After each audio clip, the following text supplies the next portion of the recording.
Informasi lainnya, Saudara, Presiden Jokowi meminta PPATK mewaspadai berbagai modus baru pendanaan terorisme.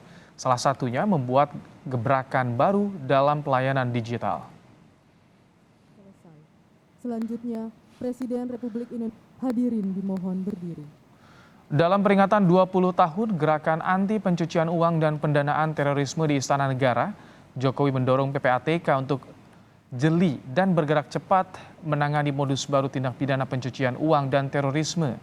Karena menurutnya, kejahatan itu telah melewati batas negara dan menjadi kejahatan internasional. Salah satunya yang semakin banyak terjadi dengan memanfaatkan teknologi atau kejahatan siber.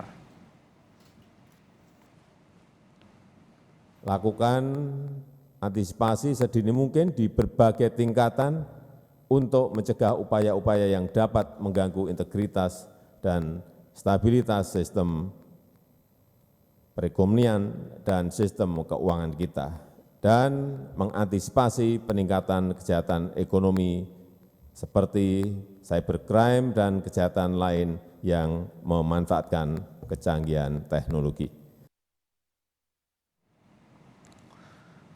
Masih dalam agenda yang sama, selain mewaspadai modus baru pendanaan terorisme, PPATK juga memastikan selalu bersinergi dengan Kementerian Keuangan untuk meningkatkan penerimaan negara sektor fiskal.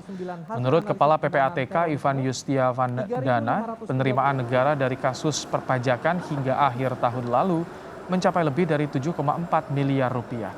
Sebagai lembaga intelijen keuangan, PPATK pun menyebut selalu aktif menangani sejumlah kasus besar, termasuk investasi ilegal dan pencucian uang berbasis perdagangan yang semakin marak saat ini. Sejumlah penanganan kasus besar di negeri ini juga melibatkan PPATK. Berbagai kasus korupsi, narkotika, serta kasus-kasus yang terjadi pada masa pandemi, antara lain kasus investasi ilegal yang sedang marak belakangan ini, kasus obat ilegal, kasus bisnis email compromise, dan kasus trade-based money laundering, serta tentunya kasus-kasus terkait dengan kejahatan lingkungan hidup, satwa liar, serta perdagangan manusia.